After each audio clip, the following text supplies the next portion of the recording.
The entire world has grown quite nicely over the last couple of years, and Europe in particular has been a part of that story, the UK a little bit less. When we look at how things are now unfolding, it's fair to acknowledge there's a bit less growth coming out of Europe and the UK than there was. The European economy in particular has decelerated a little bit, in part because the euro is now strong and not giving as much of a competitive advantage as it once did. But Europe is still growing. It's still growing pretty well, actually, by post-crisis standards, and we think there's a bit of runway left for that region simply because it hasn't actually eaten through all of its economic slack just yet. And so it's doing fine.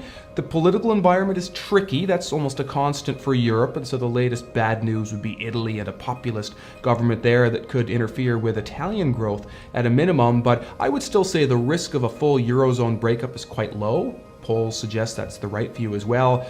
Europe has slowed a little bit, but it's still moving along reasonably well.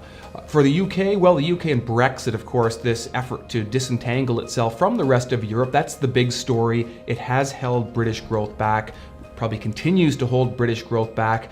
Interestingly, the market more or less has that priced in now, so we're not actually below consensus in our forecasts. We're on consensus, but looking for fairly slow growth, simply because the UK is in a very uncertain situation and ultimately likely to have a less close trade relationship with Europe when all of this is done. So not a great situation there, but they're still growing, and actually their economy is fairly tight for the time being.